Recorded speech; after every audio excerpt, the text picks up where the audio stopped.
So let's talk about Disney because it found itself the prime target in the latest culture war. The company was originally quiet about Florida's new, it's called Parental Rights and Education Bill, that's commonly referred to as the Don't Say Gay Bill.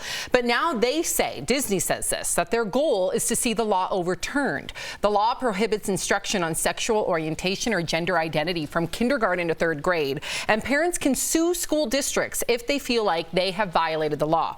Now there are politicians speaking out on both sides of this debate. Here's what Maryland Governor Larry Hogan said on CNN.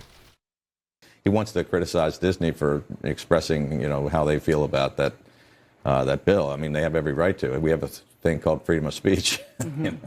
They can come out and say what they think. I think the bill was kind of absurd and not something that would have happened in our state.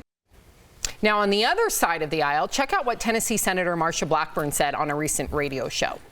I think that is something that you have to look at and say, this is how the woke left extremists are using corporations to push their agenda. I should say on the other side of the coin, because they are actually both Republicans. Disney is not the first company to take a stance on politics, and it certainly is not going to be the last. DBL Nation, though, we always have to hear from you. What do you think? Should companies take sides on political issues? Yes or no? Go to dblvote.com to weigh in. What do you think, Jeff? I don't like money in politics, Sam, but I understand that's the way the world works, right? Because who's running it if someone's paying for their opinion?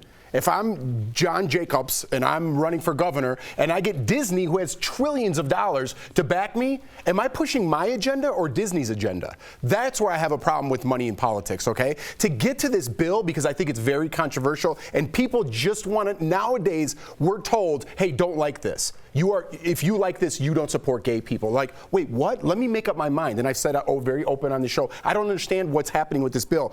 Because of this exact reason. You just read it bans instruction. Okay, that's what it says when you're discussing the bill. In the bill itself, it says it does not ban discussion of sexual orientation. We said it did earlier on earlier shows. It does not in the exact wording of it, it says it bans instruction, not discussion. How could you not be confused? How vague is that? But that's why people have an issue with it. You're right. Because if it's vague, it opens up the door that anybody can interpret that law, go to their lawyer, sue the school district and said, this teacher talked about their same-sex brother's wedding. And then that could be seen as violating that bill. So if it was crystal clear, I don't think people would have an issue with it. Well, I think there was always going to be an issue because there's going to be more than one side of the spectrum. But also, I mean, you bring up a great point, Jeff. We talk about this anytime there's an election.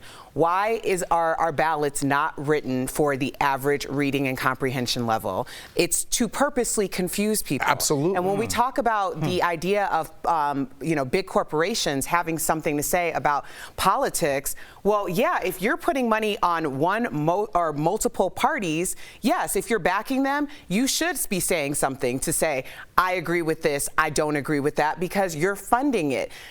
Corporations have constituencies too. We just call them customers, and people vote with their dollars. So I absolutely believe that Disney needed to say something, not only for their corporation, their values, but also their employees as well as their customer constituency. All right, good discussion. We'll be right back. Oh, I wanted to reveal the vote. 66. How many percent? No. 67% say no, companies should not get involved.